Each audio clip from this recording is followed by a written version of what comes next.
Assalamualaikum warahmatullahi wabarakatuh. Innal hamdalillah nahmaduhu wa nasta'inuhu wa nastaghfiruh wa na'udzu billahi min syururi anfusina wa min sayyiati a'malina. May yahdihillahu fala mudhillalah wa may yudlil fala hadiyalah. Asyhadu an la ilaha illallah wahdahu la syarikalah wa asyhadu anna Muhammadan abduhu wa rasuluh. Allahumma shalli ala Muhammad wa ala alihi wa ashabihi wa man tabi'ahum bi ihsanin ila yaumiddin. Jamaah yang dirahmati oleh Allah Subhanahu wa taala, kita ucapkan puji syukur kita atas kehadirat Allah Subhanahu wa taala, karena pada kesempatan yang mulia ini Allah Subhanahu wa taala masih memberikan kita sekalian nikmat yang sangat banyak. Terlebih lagi Allah Subhanahu wa taala memberikan kita nikmat yang terbesarnya, itu nikmat iman dan juga nikmat Islam, yang dimana kita bersyukur kepada Allah Subhanahu wa taala dengan cara memperbanyak ibadah kepada Allah Subhanahu wa taala serta memperbanyak ketaatan kepada Allah Subhanahu wa taala. Dan juga tak lupa juga kita haturkan salawat serta salam kepada Nabi kita, kepada suri tauladan kita Nabi Muhammad SAW, dan juga kepada keluarga-keluarga beliau, kepada sahabat-sahabat beliau, dan juga kepada orang-orang yang senantiasa istiqomah di jalannya hingga hari kiamat kelak. Ma'asyiral muslimin, jamaah yang dirahmati oleh Allah Subhanahu wa taala. Alhamdulillah, pertemuan kali ini kita akan kembali menyebutkan tata cara salat, ya, dan kemarin kita telah sampai pada bagian daripada sujud. Tata cara salat yang bagian daripada sujud. Oleh karena itu insyaallah pada pertemuan yang mulia ini kita akan menyebutkan tata cara sujud dan seterusnya. Kita masuk pada sujud. Di sini dijelaskan bahwasanya sujud secara bahasa yaitu bermakna tunduk, ya, bermakna tunduk atau merendahkan diri dan juga meletakkan dahi di atas tanah, ya. Kami ulangi bahwasanya sujud secara bahasa yaitu tunduk, merendahkan diri dan juga meletakkan dahi di atas tanah. Ya, jadi di sini pengertian sujud secara bahasa yaitu meletakkan dahi di atas tanah. Dan apabila dahi tidak sampai kepada di atas tanah, maka sesuatu itu maka belum bisa disebut dengan sujud. Kemudian juga di sini dijelaskan bahwasanya sujud di dalam salat memiliki arti gerakan khusus, yaitu meletakkan dahi di atas tanah sebagai bentuk tunduk dan juga penghambaan diri kepada Allah Subhanahu wa taala. Kita ulangi bahwasanya sujud di dalam salat yaitu gerakan khusus, yaitu meletakkan dahi di atas tanah sebagai bentuk tunduk dan juga penghambaan kepada Allah Subhanahu wa taala.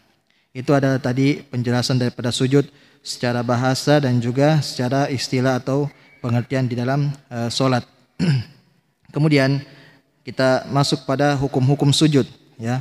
Bagaimana hukum daripada sujud? Nah, di sini disebutkan poin yang pertama yaitu sujud merupakan fardu dan juga rukun daripada salat.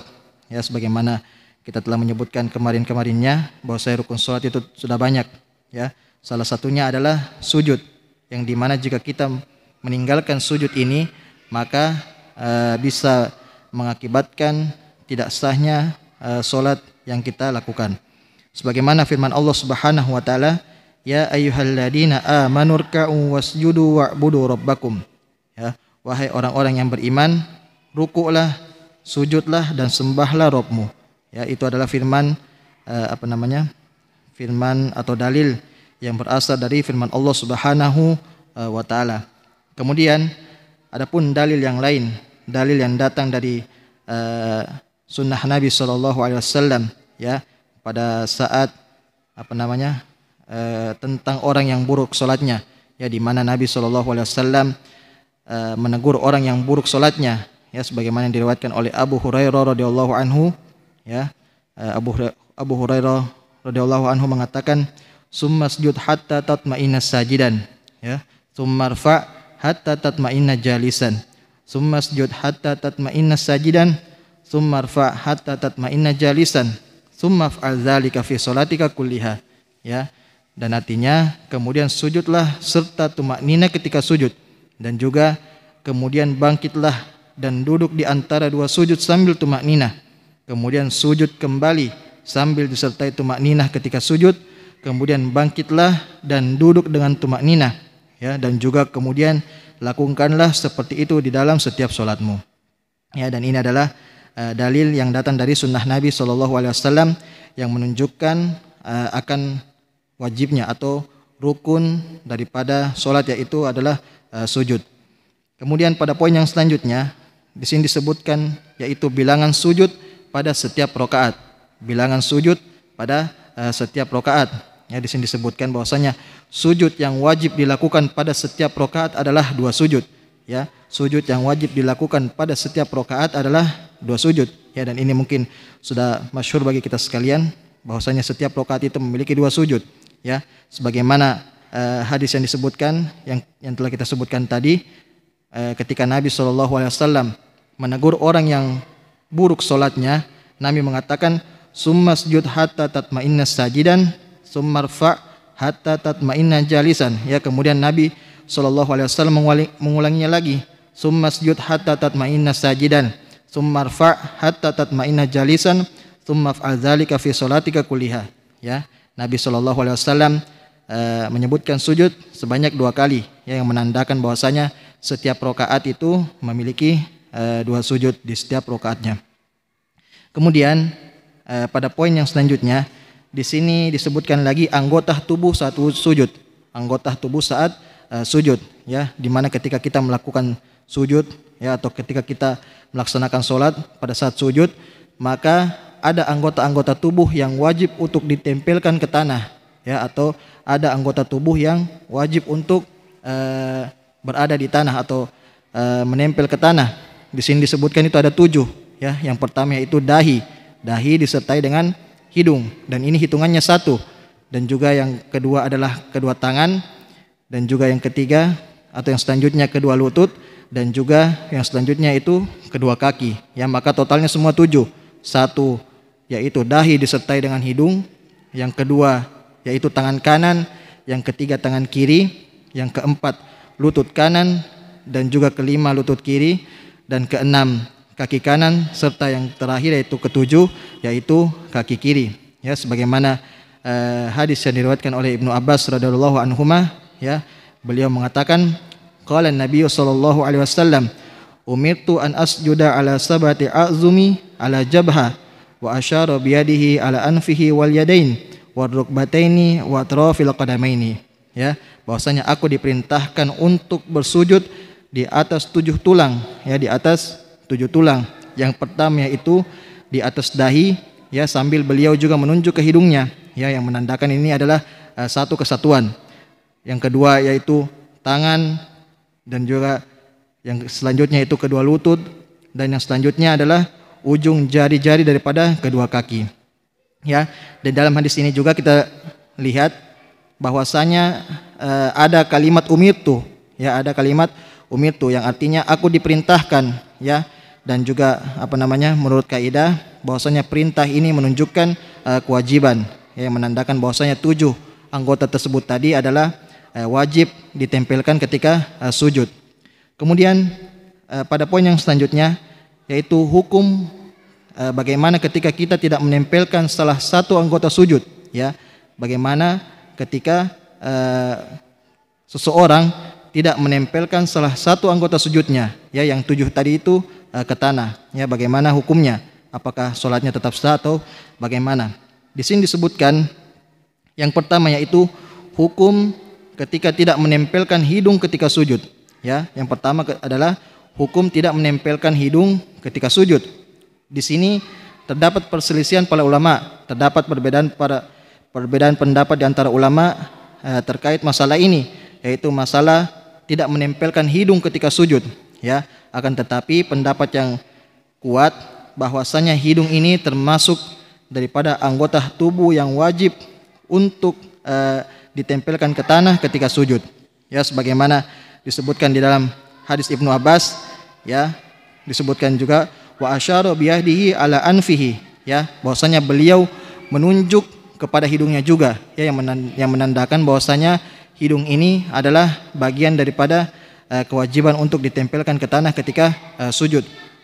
Kemudian di dalam riwayat lain juga dikatakan umirtu an asjuda ala sab'in wala akfita sya'ra wala siyaba al jabhati wal anfi wal yadaini war rukbataini wal qadamaini, ya, bahwasanya aku diperintahkan untuk sujud di atas 7 anggota badan dan tidak menggulung rambut dan juga baju, yaitu kening, ya. Lalu beliau menunjuk juga kepada hidungnya dan juga kedua tangannya, kedua lututnya serta kedua kakinya, ya. Akan tetapi pada permasalahan ini, yaitu pada hukum menempelkan hidung ke tanah ketika sujud, terdapat perbedaan para ulama, ya, dan di sini disebutkan ada 3 pendapat dalam masalah ini, ya. Pendapat yang pertama bahwasanya wajib, ya, wajib hukumnya untuk sujud dengan menempelkan kening dan juga hidung, ya.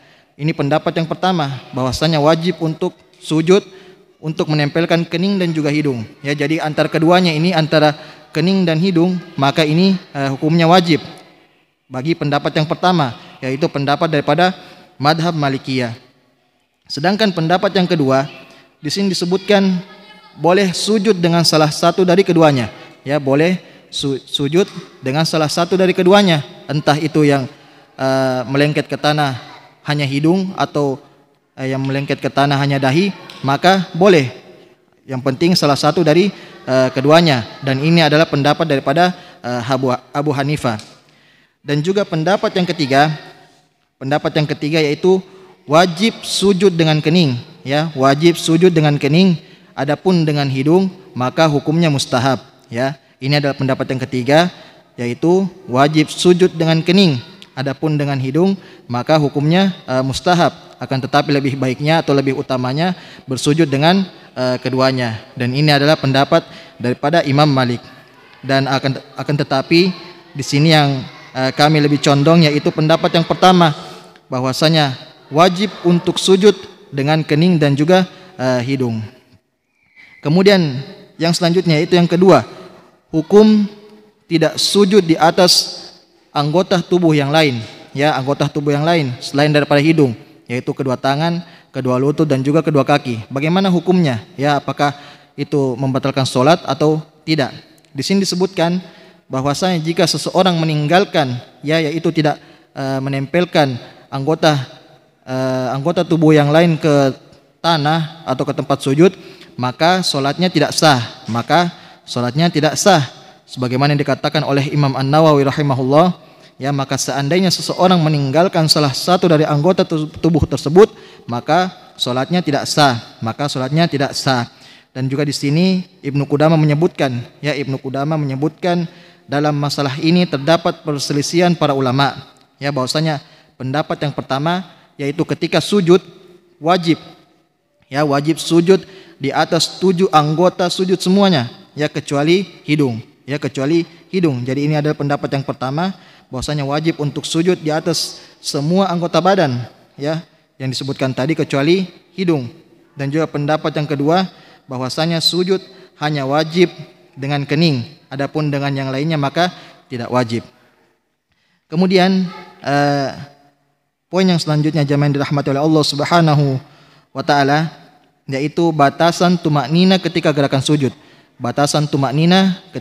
Gerakan sujud. Ya, kemarin kita telah sebutkan batasan tumaknina ketika gerakan ruku, ya, di mana ketika seseorang ruku itu tidak sekedar hanya untuk membungkukkan badan saja, akan tetapi disyariatkan juga atau disunnahkan juga untuk diam sejenak, sama halnya dengan sujud, ya. Ada batasan tumaknina ketika melakukan gerakan sujud, tidak hanya sekedar menempelkan 7 anggota badan ke tanah, akan tetapi disyariatkan juga untuk diam sejenak dengan batasan atau dengan patokan bacaan Subhana Rabbiyal A'la, ya, dengan patokan bacaan Subhana Rabbiyal A'la, ya. Jika ada seseorang yang sujud akan tetapi sujudnya lebih cepat daripada bacaan subhana rabbiyal a'la, maka sudah bisa dipastikan bahwasanya sujud tersebut tidaklah tumakninah dan sujud tersebut tidak disyariatkan oleh Nabi sallallahu alaihi wasallam.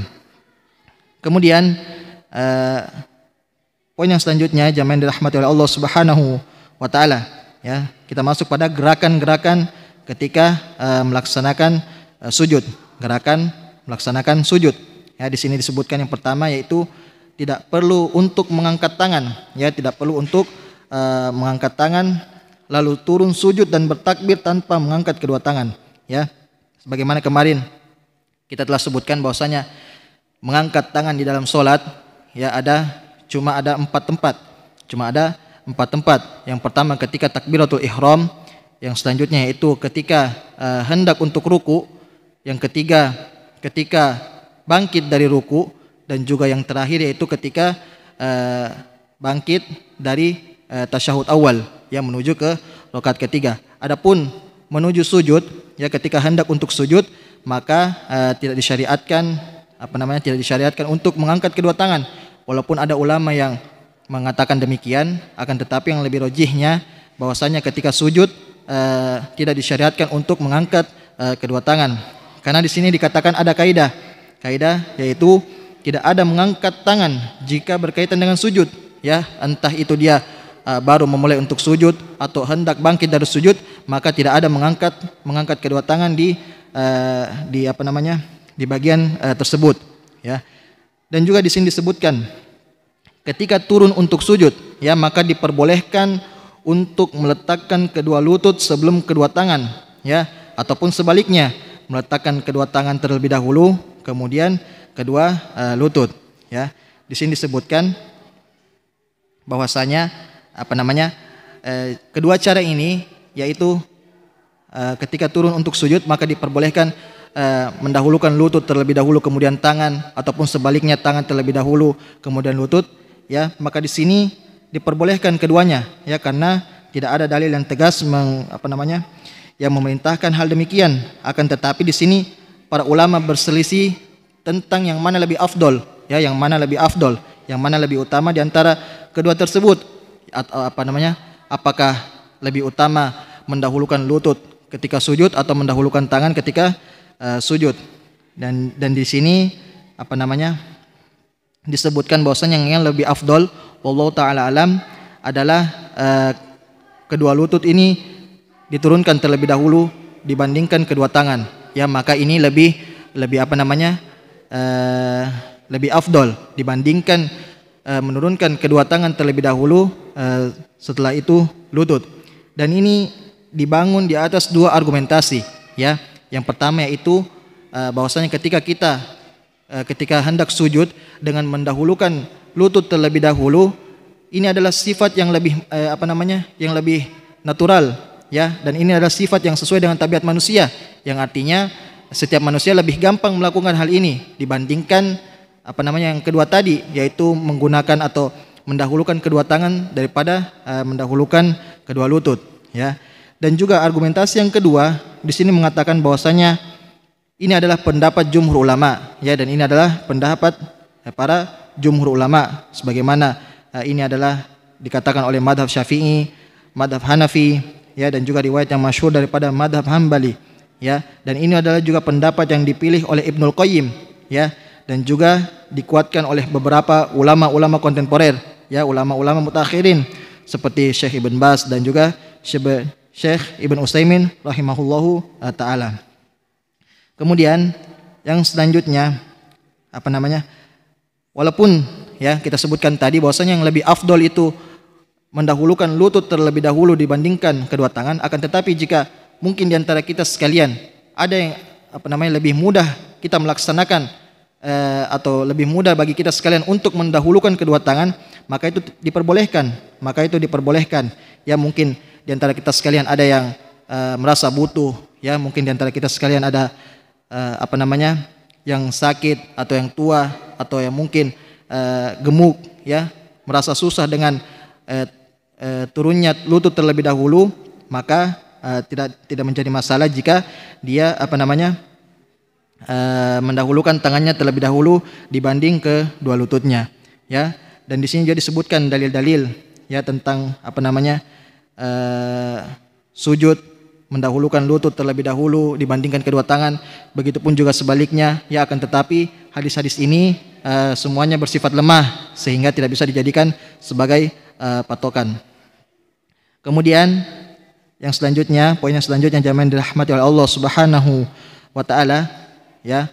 Kita kembali lagi di sini disebutkan sujud di atas 7 anggota tubuh, ya. Sebagaimana kita sebutkan tadi, ya, bahwasanya ketika kita sujud ada 7 anggota tubuh yang wajib ditempelkan ke tanah, ya, sebagaimana dari hadis Ibnu Abbas radhiyallahu anhuma, Nabi sallallahu alaihi wasallam bersabda, "Umirtu an asjuda ala sabati a'zumi ala jabha wa asyara biyadihi ala anfihi wal yadaini war rukbataini wa atrafil qadamaini."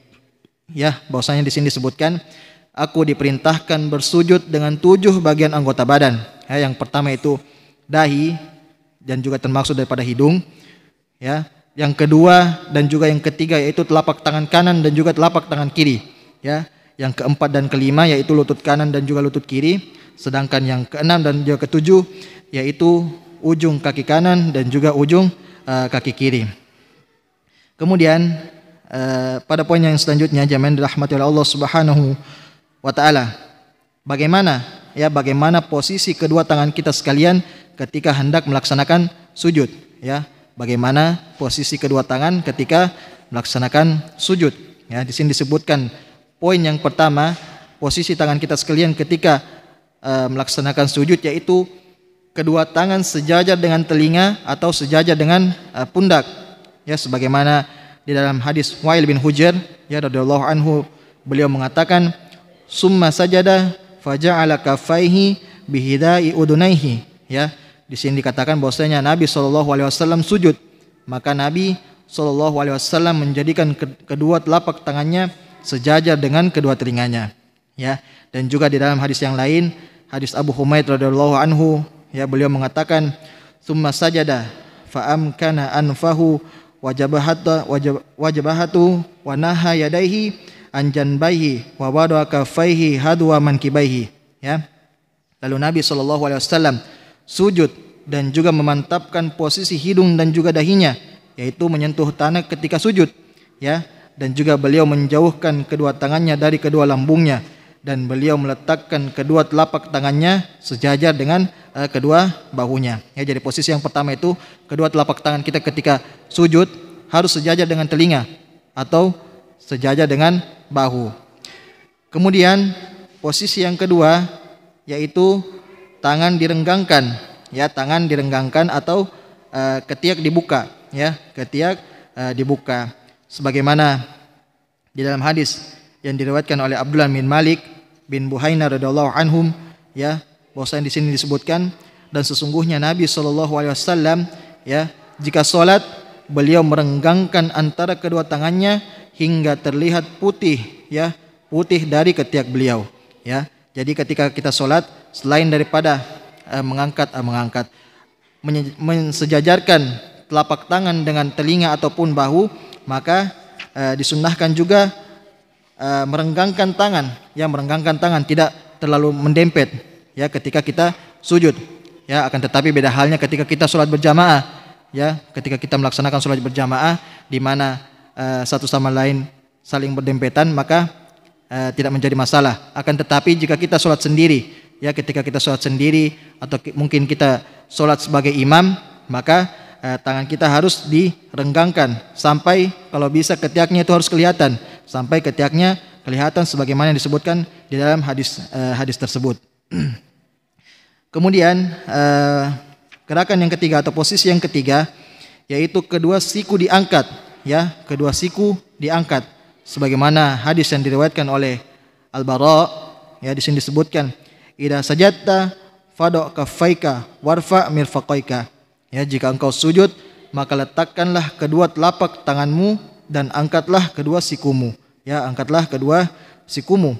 Dan juga di dalam hadis yang lain, hadis Abu Humaid As-Sa'idi, beliau mengatakan Nabi SAW, ya, sujud dan beliau meletakkan kedua tangannya tanpa menghamparkan keduanya, yaitu beliau tidak menempelkan kedua lengannya ke tanah, akan tetapi beliau mengangkatnya, dan juga tidak mengumpulkannya, yaitu beliau menjauhkan kedua sikunya dari kedua lambungnya dan tidak menempelkan kedua lengan atasnya dan juga kedua lengan bawahnya dengan perut pahanya.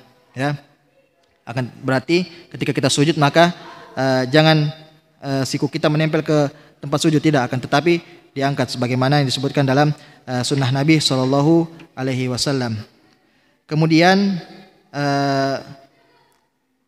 posisi yang keempat, yaitu merapatkan jari jemari, merapatkan jari jemari, sebagaimana di dalam hadis yang diriwayatkan oleh Wa'il bin Hujr, beliau mengatakan, "Idza raka'a farraja asabi'ahu wa idza sajada dhamma asabi'ahu."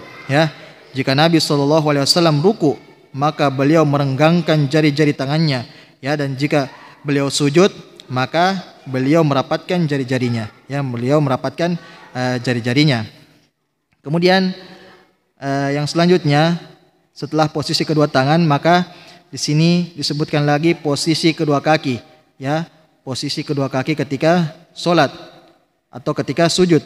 Di sini disebutkan yaitu menempelkan kedua kaki tatkala sujud, menempelkan kedua kaki tatkala sujud.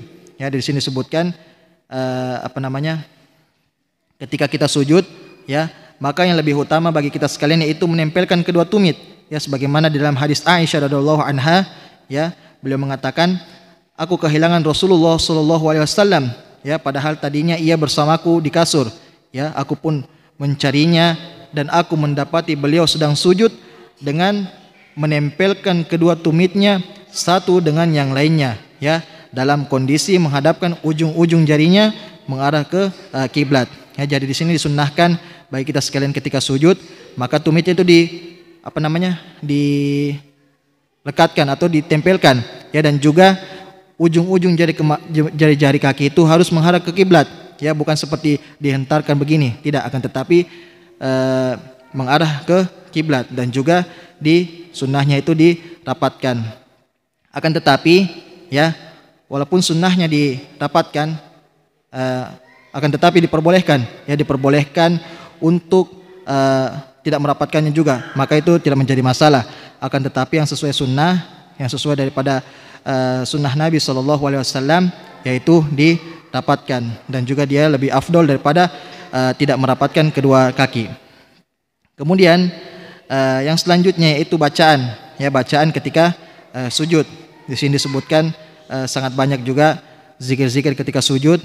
Yang pertama subhana rabbiyal a'la, ada juga subhana rabbiyal a'la wa bihamdi. Yang selanjutnya subuhun qudusun rabbul malaikati waruh. Kemudian yang selanjutnya subhanakallahumma rabbana wa bihamdika allahumma ighfirli, Yang selanjutnya Allahumma laka sajadtu wa bika amantu wa laka aslamtu sajada wajhi lilladzi khalaqahu wa sawwarahu wa syaqqa sam'ahu wa basarahu tabarakallahu ahsanul khaliqin, dan yang lain seterusnya.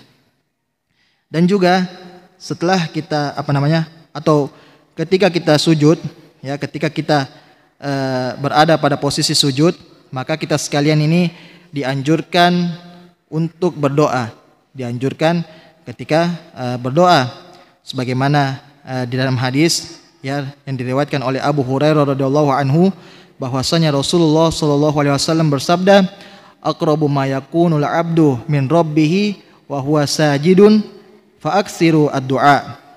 Jadi keadaan hamba yang paling dekat dengan Rabb-nya adalah ketika sujud, maka perbanyaklah doa ketika sujud. Akan tetapi pada permasalahan ini yang kita dapatkan juga sebagian orang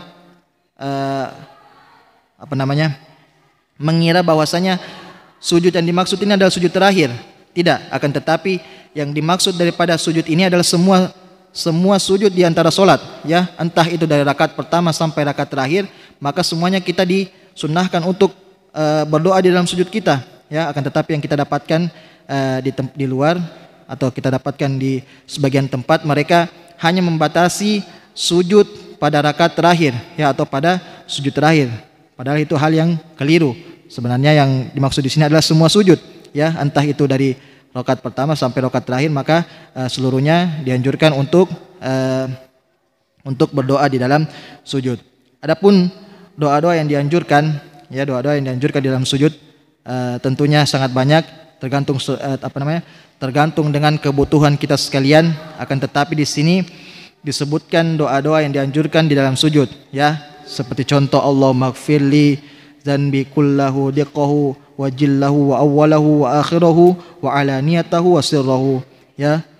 Ada juga doa yang lain, Allahumma gfirli ma asrartu wa ma a'lantu. Doa yang lainnya, Rabbi gfirli ma asrartu wa ma a'lantu. Doa yang lainnya lagi, Allahumma ja'al fi qalbi nuran wa fi sam'i nuran wa fi basari nuran wa an yamini nuran wa an shimali nuran wa amami nuran wa khalfi nuran wa fawqi nuran wa tahni nuran wa ja'alli nuran. Ya, dan juga doa yang selanjutnya, Allahumma inni a'udzubika biridhaka min sakhatik wa bimu'afatika min 'uqubatik wa a'udzubika minka la uhsi tsana'an 'alaika anta kama asnaita ala nafsik. Ya, ini adalah doa-doa yang dianjurkan ketika kita sedang berdoa ketika sujud. Akan tetapi boleh bagi kita sekalian berdoa sesuai dengan kebutuhan kita masing-masing, ya, ketika sedang sujud. Tidak mesti dengan doa-doa ini, akan tetapi yang dianjurkan adalah doa-doa ini. Akan tetapi jika kita mempunyai hajat masing-masing, mempunyai kebutuhan masing-masing, maka dipersilakan menggunakan doa kita masing-masing. Kemudian setelah sujud di sini disebutkan yaitu duduk di antara dua sujud, ya, duduk di antara dua sujud. Ya, setelah kita melakukan sujud, maka kita bangkit dari sujud kita dan kita melakukan duduk di antara dua sujud. Ya, di sini dijelaskan bahwasanya duduk di antara dua sujud merupakan rukun daripada solat. Ya, merupakan rukun daripada solat. Ya, yang berarti ketika kita tidak melaksanakan duduk di antara dua sujud, maka solatnya tidak sah. Sebagaimana di dalam hadis Abu Hurairah radhiyallahu anhu, ya, tentang orang yang buruk solatnya, ya, yang kita telah sebutkan tadi juga beberapa kali, ya, summarfa hatta tatma'inna jalisan, ya, kemudian bangkitlah dan duduk di antara dua sujud disertai dengan tumaknina. Ya. Adapun gerakan, ya, gerakan ketika duduk di antara dua sujud, ya, di sini disebutkan yaitu tata cara duduk di antara dua sujud ini ada dua. Ya, yang pertama itu duduk iftiroshi, ya, duduk iftiroshi. Bagaimana itu duduk iftiroshi? Yang pertama yaitu duduk iftiroshi di sini yang dimaksud yaitu dengan membentangkan punggung kaki kiri, ya, membentangkan punggung kaki kiri di lantai dan juga mendudukinya, ya, kemudian kaki kanan ditegakkan dan jari-jarinya menghadap kiblat, ya, dan ini adalah pengertian daripada duduk iftiroshi. Jadi punggung kaki kiri itu diletakkan di tanah, ya, dan juga diduduki, kemudian diduduki serta kaki kanan ini tegak dan juga jari-jarinya menghadap kiblat, ya, dan ini adalah bagian atau pengertian daripada duduk iftiroshi. Dan ini adalah disunnahkan dilakukan ketika kita duduk di antara dua sujud. Kemudian tata cara yang lain selain daripada duduk iftiroshi yaitu adalah duduk al-iqa. Apa itu duduk al-iqa?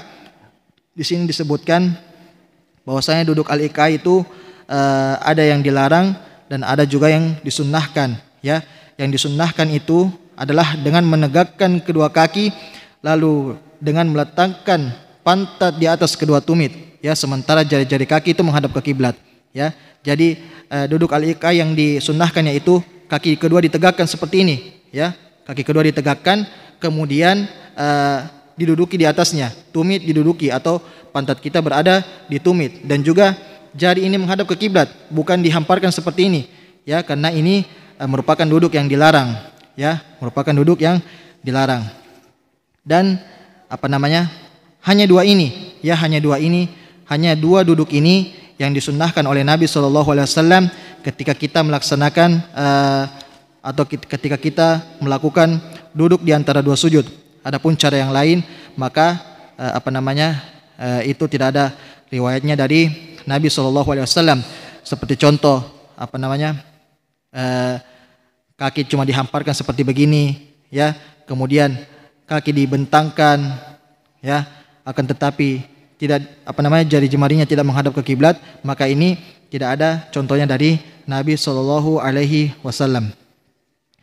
Kemudian yang selanjutnya posisi kedua tangan, ya, posisi kedua tangan kita sekalian ketika duduk di antara dua sujud, ya, posisi kedua tangan saat duduk di antara dua sujud, ya.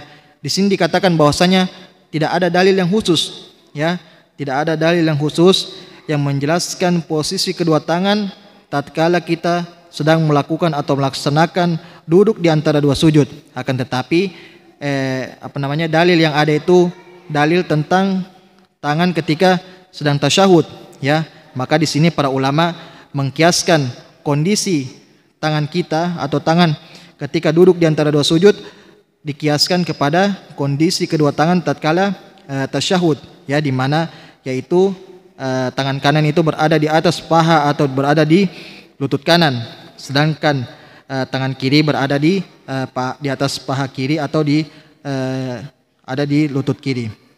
Sebagaimana di dalam hadis Nabi Shallallahu Alaihi Wasallam yang diriwayatkan oleh Abdullah bin Umar radhiyallahu anhuma, ya, jika Nabi Shallallahu Alaihi Wasallam duduk, ya, beliau meletakkan telapak tangan kanannya di atas paha yang kanan, ya, kemudian menggenggam semua jari-jari tangannya, kemudian berisyarat menunjuk dengan jari yang ada di sebelahnya, yaitu jari jempol, ya, menunjuk yang ada sebelah jari jempol, yaitu jari telunjuk, dan beliau meletakkan tangan kirinya di atas paha kirinya, ya. Di sini disebutkan posisi tangan beliau, ya, posisi tangan beliau yang kita sebutkan tadi bahwasanya tangan kanan berada di atas paha,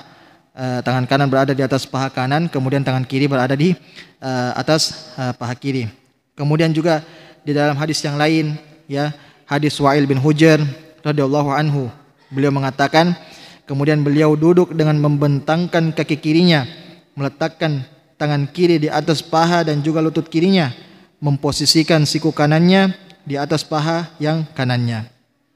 Kemudian bacaan-bacaan ketika duduk di antara dua sujud. Ya, di sini juga disebutkan sangat banyak. Berikut adalah yang pertama, Rabbighfirli, ya. Kemudian yang kedua, Rabbighfirli warhamni wajibunni warzuqni warfa'ni, ya. Kemudian bacaan yang ketiga, Allahumma ighfirli warhamni wajibunni wahdini warzuqni, ya. Bacaan yang keempat pula, Rabbighfirli warhamni wajibunni warfa'ni warzuqni wahdini, ya. Yang selanjutnya, Allahumma ighfirli warhamni wahdini wa'afini warzuqni, ya. Dan itu adalah bacaan-bacaan ketika kita hendak atau ketika kita sedang melaksanakan duduk di antara dua sujud. Dan dan doa-doa tadi itu adalah hukumnya sunnah, ya, hukumnya sunnah dan juga tidak diwajibkan karena Nabi Shallallahu Alaihi Wasallam tidak mengajarkan kepada orang-orang yang buruk sholatnya, ya. Nabi Shallallahu Alaihi Wasallam di dalam hadis yang tadi bahwasanya Nabi tidak mengajarkan doa-doa ini kepada orang yang buruk sholatnya, ya, yang menandakan bahwasanya bacaan-bacaan doa-doa tadi ini adalah hukumnya sunnah, ya, yang apabila kita tinggalkan maka tidak berdampak apa-apa kepada sholat kita. Kemudian yang selanjutnya setelah kita duduk di antara dua sujud, yaitu bangkit menuju rakaat berikutnya, ya, bangkit menuju rakaat berikutnya. Di sini dijelaskan yaitu ketika seseorang hendak bangkit menuju rakaat berikutnya, yaitu rakaat kedua atau rakaat keempat, maka disunnahkan seseorang tersebut untuk duduk istirahat, ya, untuk duduk istirahat, dan ketika bangkit dari duduk maka disunnahkan untuk bertumpu dengan kedua tangannya. Ya, kami ulangi bahwasanya ketika seseorang hendak bangkit, ya, atau hendak untuk melaksanakan rakaat yang selanjutnya, maka disunnahkan untuk duduk istirahat, ya, maka disunnahkan untuk duduk istirahat, ya. Dan juga ketika kita hendak bangkit dari duduk istirahat tersebut, maka disunnahkan untuk bertumpu dengan kedua tangannya, ya, bertumpu dengan kedua tangannya ke tanah, ya, entah itu dilebarkan kedua tangan ataupun dikepal, ya, maka keduanya diperbolehkan. Kemudian gerakannya, ya, gerakan ketika bangkit menuju ke rakaat berikutnya, Ya, di sini disebutkan yang pertama itu duduk istirahat, ya. Duduk istirahat. Ya, yang kita sebutkan tadi bahwasanya duduk istirahat ini adalah sunnah, ya, hukumnya sunnah. Akan tetapi di sini disebutkan para ulama sudah sepakat, ya, ulama sepakat bahwasanya duduk istirahat ini bukanlah sebuah kewajiban, ya, bukanlah sebuah kewajiban, akan tetapi hanya sunnah. Akan tetapi mereka berselisih, ya, mereka berselisih atau berbeda pendapat tentang perihal ini, ya, apakah duduk istirahat ini merupakan disunnahkan secara mutlak, ya, disunnahkan secara mutlak untuk semua orang, ataukah disunnahkan hanya khusus bagi orang-orang yang membutuhkan, baik itu mungkin orang yang sakit, atau mungkin orang yang usianya sudah lanjut, atau mungkin orang yang berat badannya berlebihan, atau mungkin bahkan tidak disunnahkan sama sekali, ya, atau bahkan mungkin tidak disunnahkan sama sekali. Ya, di sini terbagi menjadi 3 pendapat, ya, terbagi menjadi 3 pendapat. Pendapat yang pertama bahwasanya duduk istirahat ini tidak disyariatkan, ya, tidak disyariatkan, dan ini adalah pendapat daripada mayoritas ulama, ya, dan ini adalah pendapat mayoritas para ulama. Kemudian pendapat yang selanjutnya yaitu duduk istirahat hanya disyariatkan bagi orang-orang yang memerlukannya, ya, yang seperti kita sebutkan tadi, mungkin orang tersebut sakit, atau mungkin faktor usianya yang sudah tua, atau mungkin berat badan yang berlebihan, ya, maka duduk istirahat ini dikhususkan bagi mereka. Kemudian pendapat yang lain yaitu duduk istirahat ini disunnahkan secara mutlak, ya, disunnahkan secara mutlak, baik dia mau sehat, baik dia masih muda, baik dia kurus dan yang lain sebagainya, maka duduk istirahat ini disunnahkan. Dan ini adalah pendapat daripada pendapat madhab Syafi'i, dan ini adalah pendapat yang kuat. Sebagaimana dikatakan di sini bahwasanya yang lebih kuat pendapatnya bahwasanya duduk istirahat hukumnya disunnahkan secara mutlak, ya, tidak memandang apakah orang ini membutuhkan atau tidak, ya, apakah orang ini mungkin dia sakit atau tidak, dia sehat atau tidak, maka duduk istirahat ini disunnahkan secara mutlak. Kemudian yaitu yang selanjutnya bertumpu dengan kedua tangan ketika bangkit menuju berdiri, ya, setelah kita istirahat tadi, duduk beristirahat, ya, ketika kita hendak bangkit maka disunnahkan untuk bertumpu ke tanah, ya, dengan kedua tangan ketika berdiri. Dan ini adalah pendapat daripada madhab Maliki dan juga madhab Syafi'i, ya. Akan tetapi sebagian ulama juga, ya, sebagian ulama yang lain yaitu madhab Hanafi berpendapat, ya, bahwasanya ketika bangkit itu tidak perlu bertumpu, ya, tidak perlu bertumpu dengan kedua tangan di tanah. Jadi ketika mau bangkit dari duduk istirahat menuju rakaat selanjutnya, langsung saja berdiri, tidak usah pakai tumpuan. Dan juga sebagian ulama yang lain yaitu ulama daripada madhab Hambali berpendapat bahwasanya boleh bertumpu di tanah, ya, jika ada keperluan seperti sakit atau dan yang lain sebagainya. Kemudian jamaah yang dirahmati oleh Allah Subhanahu wa taala, mungkin sampai sini saja dulu yang bisa kami sebutkan pada malam yang mulia ini. Insyaallah kita akan lanjut pada pertemuan yang akan datang. Syukron ala husni istimaikum. Wassallallahu ala nabiyina Muhammad wa akhiru da'wana alhamdulillahi rabbil alamin. Assalamualaikum warahmatullahi wabarakatuh.